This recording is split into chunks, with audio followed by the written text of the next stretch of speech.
Welcome back. We're still in the heart of Wan Chai exploring the true value of live music entertainment in the city, and we're stoked to hear more about the evolution of the local music scene. Who are we talking to next, Linna? Hi Stuart, so can you tell us about yourself? Yeah, sure. I've been living in Hong Kong about 20 years or so. 20 years, Yeah, wow. yeah. And playing music is at least taken up at least 15 of those, I think, playing in different venues around Hong Kong. Play bass, currently playing with a band called The Sleeves. We've been around for many years. And also spend some time as a DJ, radio DJ with, places around Hong Kong. Wow, so you play bass, you do DJing, music is in every sense of the word your life, yeah?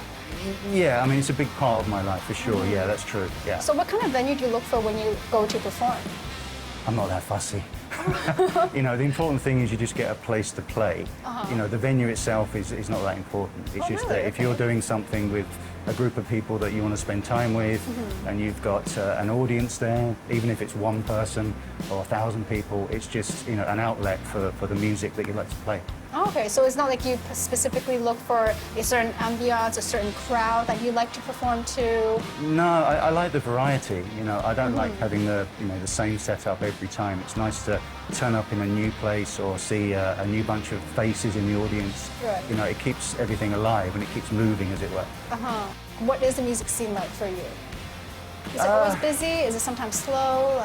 Yeah, I mean, it depends where you're playing. It depends what night of the week you're playing. It depends on what else is on that night, whatever the competition is. You might be playing to 2 people and a dog. You might be playing to a couple of thousand people. I think for me, I try to not think about who's watching. More concentrate on enjoying myself while I'm playing. Because the audience can come and go, but what you do stays. So I think it's, I don't focus on where you are or who you're playing to. It's focusing on playing what you like to do with people you like to play with. That's more important to me. It's very clear that you're very passionate. Can you tell me about the life of a musician here in Hong Kong? Is it difficult completely, or? Well, personally speaking, this is not what I do for a living. This is just a passion. But for people I know that do for a living, it is a small community. Everybody knows each other. So it is, the most important thing is making sure that you keep close with those people, that you don't alienate people. I don't think the scene has any room for kind of princess syndrome or people acting too starry-eyed. Diva. Yeah, because it is small and people, need to see that you're committed and that you're not a diva, exactly. I would actually really like to hear about your experiences playing outside of Hong Kong and here. How do you compare with them? I've played in places like China, Cambodia, Taiwan, Korea. Wow. So I've seen a wide selection of kind of music venues. I think the big difference is that, when you play venues in Hong Kong, you can literally just turn up, plug in and play.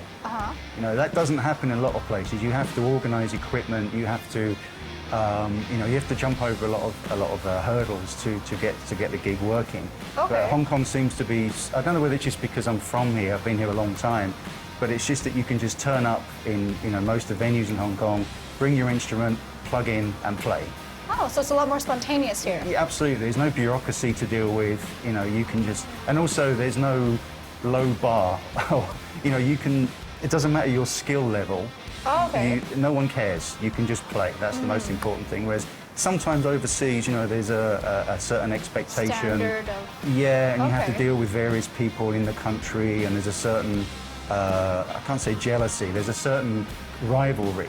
Like if you turn up in another country, people think, oh, who are these guys from Hong Kong, who do they think they are? But people coming to Hong Kong, they don't feel that. Right. They feel welcome straight away. There's a big difference. That's interesting to know. Hi, Adrian. Can you tell us about yourself? Well, I'm a musician, first and foremost. I am a songwriter. I'm, I guess, a producer of sorts. Used to be a recording artist based in Hong Kong. And I'm also, I've got a day job in marketing as well. Whoa, that's a lot to say in one mouthful. You're just like everything, and then marketing as well. Yeah, well, you kind of need a day job to be doing some music in Hong Kong. So that's your passion, I'm guessing. So you have the day job to support your passion, and it does sound like you're very passionate about it. How did you get into music? I mean, all my life I've been playing music. I think when I was growing up, I played other people's music. And then I think starting from university onwards, I started creating my own stuff. And then just by chance. I got to know a couple of publishers, and yeah, so I started writing songs for artists here, and then I had a couple of opportunities to release my own stuff. How important would you say being able to still play in a live venue is for someone who's already established? I think it's critical because, you know, live venues like this, I always think about the fact that it's almost like a stand-up comedian. You know, like we're all used to watching these stand-up comedians do stadium shows on streaming platforms and stuff like that. Yeah. But what a lot of people don't understand is that these guys have spent years actually, you know, revising their material, coming up with new stuff, and then they try it out in small bars, you know, comedy clubs, and then gradually to bigger venues and so forth. So I make that analogy to music as well. Every single band in Hong Kong that you know who is famous now, who's in the mainstream pop scene, every single band has gone through these venues. And it's a really good testing ground.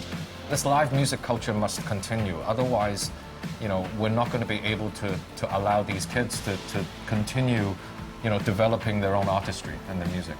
You're a songwriter, and now you were indie, and now you're more mainstream. Yeah. How would you compare those two?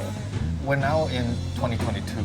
I think that whole definition of what an indie musician is and a mainstream musician is, I think that line is blurring. Before, indie meant underground stuff, so like non-pop stuff. But now independent seems to be a really cool thing to be because of the internet, because of all these technologies that are out there on offer, you know, including blockchain and stuff like that.